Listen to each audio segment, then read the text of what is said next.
ন্যামতপুরের মেলা মানে হলো শিবরাত্রির মেলা। আমরা চলে গেছিলাম শিবরাত্রির মেলা দেখতে। মেলাটা বসার ২-৩ দিনের মধ্যেই। কারণ এবারে দেখলাম দোলটাও খুব কাছে, তো মেলাটাও খুব তাড়াতাড়ি উঠে যাবে। সেজন্য তাড়াতাড়ি চলে গেছিলাম। মেলাটা খুব বড় একটা মাঠে এবং অনেকটা জায়গা জুড়ে হয়ে থাকে। এখানে আমাদের বোনের সাথে দেখা হয়েছিল। আ দেখো কত বসেছে। কত রকমের দোকান। এটা কাপ প্লেটের দোকান। এখান থেকে আমরা কাপ প্লেট দেখলাম কিন্তু কেনা হয়নি, কিনলাম অন্য দোকানে গিয়ে। বিভিন্ন ধরনের দোকানের পসরা নিয়ে বসেছিল। এখানে দেখো কত কানের জুয়েলারির দোকান বসেছে। এটা হরেক মাল ১০ টাকা।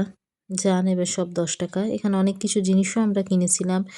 যেমন ন্যামতপুর মেলায় বিশেষত আমরা কাপ প্লেট এগুলো কেনার জন্যই আসি। সারা বছর চালাই, আবার মেলা বসে, আবার মেলায় কিনি। তো কাপ প্লেট, তারপরে এমনি কৌটো, তারপরে একটা খুব সুন্দর শোপিস পেয়েছিলাম প্যাঁচা, ওটা আরও ছোট-খাট্ট টুকিটাকি বেশ কিছু জিনিস কেনা হয়েছিল।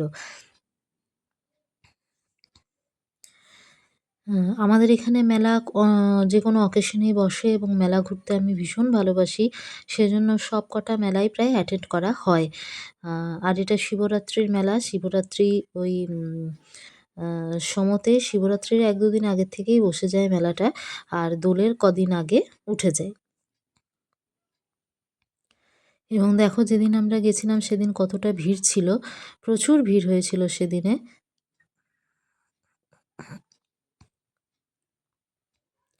তবে এবারে মেলাতে কিছু খাওয়া-দাওয়া করিনি। মথুরা কেকটা খেয়েছিলাম শুধু।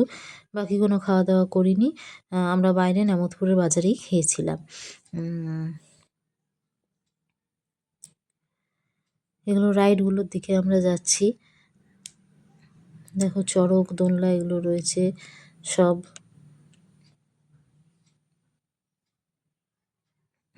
এই দেখো জায়ান্ট হুইলটা। এখানে মেয়েরা আমাদের আইসক্রিম খেয়েছিল।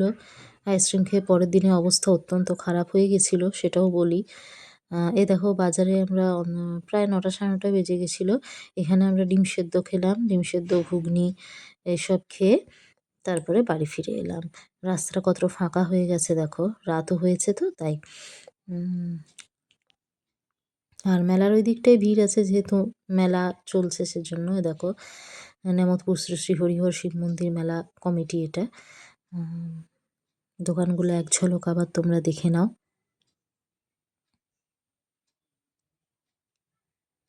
এই বছরের মতন এইটুকু, আসছে বছর আবার হবে।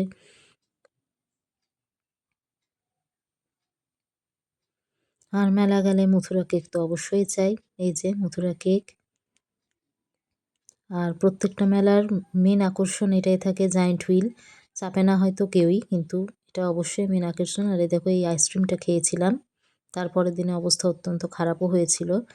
এই যে আমাদের ফটো। Thank you, by. পরের বছর আবার দেখা